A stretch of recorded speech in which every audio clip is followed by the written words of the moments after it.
The New York Jets are currently the only team in the NFL that does not have a win as I record this video. They're 0-5, and they've been one of the most frustrating teams to watch this season. Not because they can't do anything well. They have the third best rushing offense in the NFL, and they have a bunch of talent on this team. But the problem with the Jets, they continue to shoot themselves in the foot every single week. They're costing themselves football games. When you look at the way the Jets have been constructed over the last 4 to 5 years, defense, defense, defense. And this was the case with Robert Saleh. He was a defensive-minded head coach. And the defense looked very good. In terms of playing that press man coverage, getting to the quarterback on a consistent basis, sure, their defense will have some bad moments, but consistently, they were a top defense in the NFL with terrible quarterback play with Zach Wilson. This year, they've taken a major step back, and we saw some of this last year. As soon as they fired Robert Saleh, their defense took a major step back. You promoted your defensive coordinator at the time and Coach Brick to being your interim head coach. They dealt with a lot of penalties. They could not take the football away, and they were terrible against the run. All of those problems, they're rearing their ugly head yet again with Aaron Glenn. And you bring in yet another defensive-minded head coach in Aaron Glenn, who was a terrific defensive coordinator for the Detroit Lions. Now, he's not calling defensive plays. That's on Steve Wilks. But Steve Wilks has been a very good defensive coordinator in the past. But right now, it's not clicking. Listen to these numbers. Against the Steelers, 34 points allowed.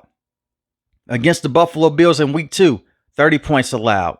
The Tampa Bay Buccaneers, 29 points allowed. The Miami Dolphins, who are also winless at this point in time, 27 points allowed. Against the Dallas Cowboys today, 37 points allowed.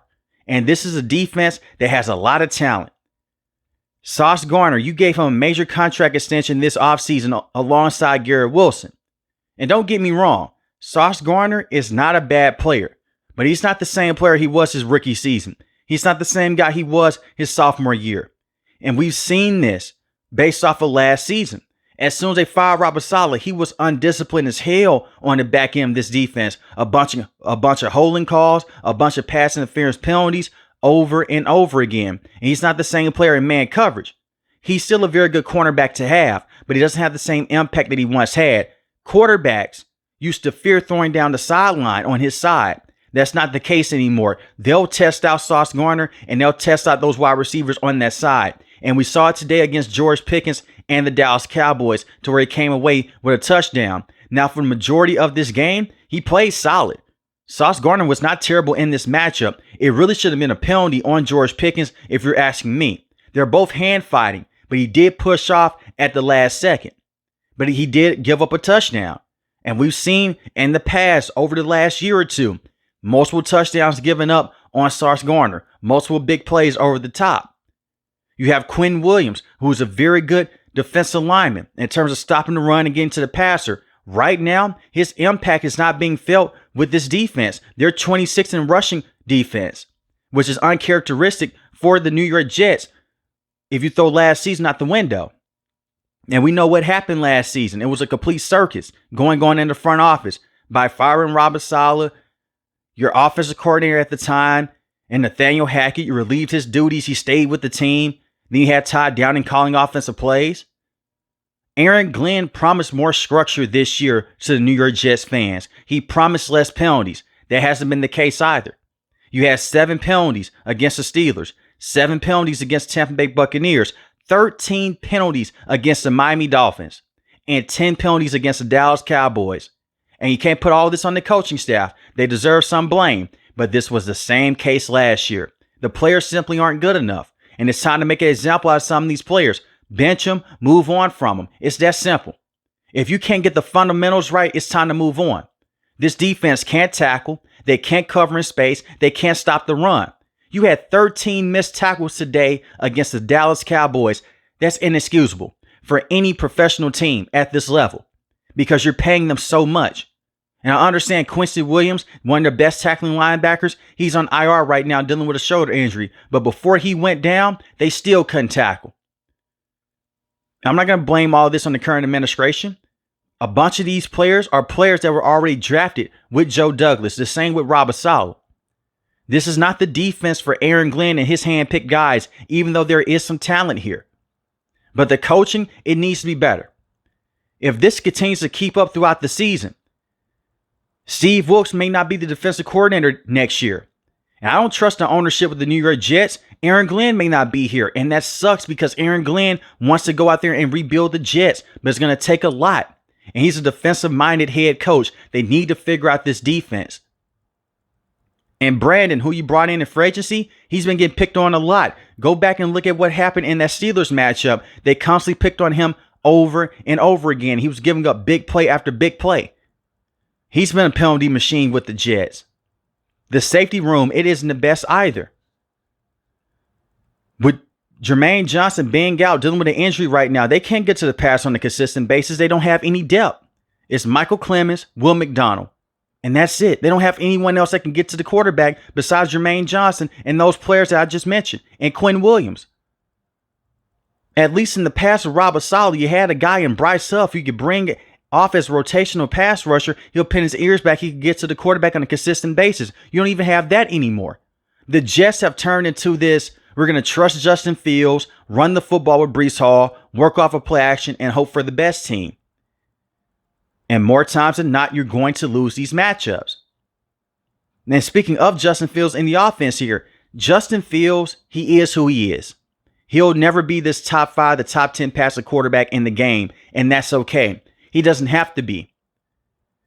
He can make some crucial throws here and there to Garrett Wilson, and we've seen it this season.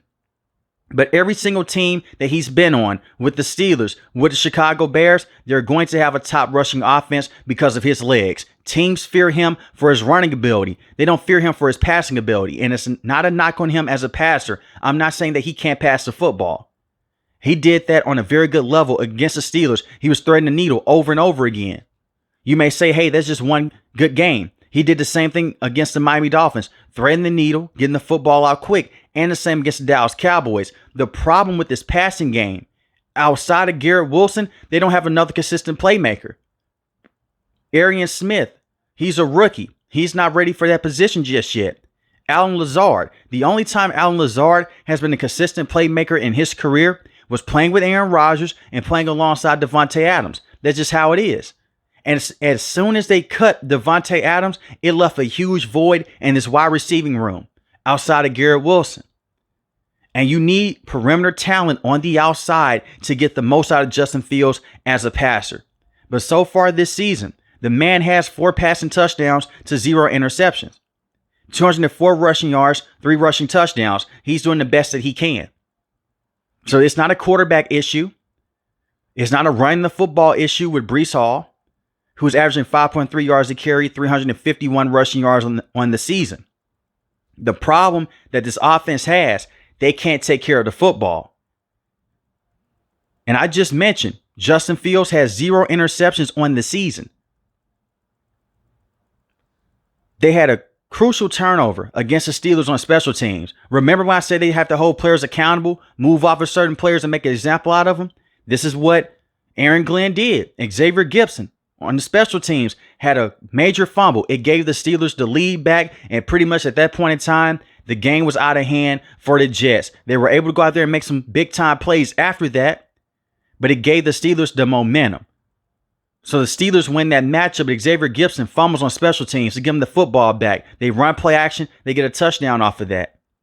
Against the Buffalo Bills, this is a weird game because early in, Justin Fields went down with a concussion. And it's the Buffalo Bills, one of the best teams in the NFL. Coming into this season, I'm going to be realistic. I said the New York Jets cannot compete with teams like that because they're still a rebuilding team. But they could be competitive against other teams like the Steelers, and the same with the Tampa Bay Buccaneers. Against the Buccaneers, you had those 7 penalties and those 2 costly turnovers yet again. The next week against the Miami Dolphins, 2 turnovers. But it's where the turnovers are coming from. They're having turnovers in the red zone, right when they're about to score, right near the goal line with Braylon Allen. With a wide receiver catching the ball, he fumbles it. Or he catches the ball, he goes for a couple of steps, and the ball just pops out. It is situations like that. It's mind-boggling right now with the New York Jets, how they continue to shoot themselves in the foot every single week. And this is not just a one-time occurrence. They've done this before in the past, underneath different coaches. We can go back many years ago when Todd Bowles was a head coach. This was a similar situation. Adam Gase was completely terrible. He was horrible. And the same with Robert Saleh. They had so many bad moments with just bad turnovers at the worst points of the game. With Zach Wilson, the same with the running back, with the wide receivers. They lost to the Steelers 34-32. You don't have that turnover. Maybe things turn out different. Against the Miami Dolphins, you lost that game 27-21. You had some drops in that matchup. You had that turnover in the red zone. And Braylon Allen went down with that brutal knee injury. Wish nothing but the best for him moving forward. And you lost that game by 6 points. And today against the Dallas Cowboys, you got boat race. They beat you. They were the better team today, 37-22. But it's just very frustrating right now. I don't believe that the Jets will go 0-17 on the season. But at this point in time, I find it hard for this team to at least win 5 games this year. If they continue to cost themselves with these penalties and these turnovers, hopefully things can turn around for the New York Jets. But in terms of making the NFL playoffs, making this playoff run, I don't see it happening. You're in the bottom of your division with the Miami Dolphins, who you already lost to, and the same against the Buffalo Bills. I look at this division, it's Bills, Patriots, Dolphins, and Jets, unfortunately. And it's a damn shame because the talent that the New York Jets have, they stand in their own way. But something has to change here. And I really hope this is not a situation to where Aaron Glenn gets fired after one season. Because with clock management, he's done a very good job in certain games here. He has certain players prepared. But I can't come on this channel and make videos and say protect Aaron Glenn. It's not all his fault when they're running into situations like this. And we've seen coaches go one and done before in the NFL. I just don't trust his ownership. I hope that things can work out and I hope that things will pan out. But right now, I'm very down on the New York Jets and I'm very disappointed with certain players like Sauce Gardner in this entire defensive unit. But Justin Fields, he's looking good. And the same with Garrett Wilson. But let me know in the comment section below, how do you feel about the New York Jets and can they turn things around? If you're new to the channel, hit the subscribe button. If you like the video, hit the like button. Most importantly, want each and every last one of you guys stay safe, stay positive. Thanks for the video, guys. God bless. Peace.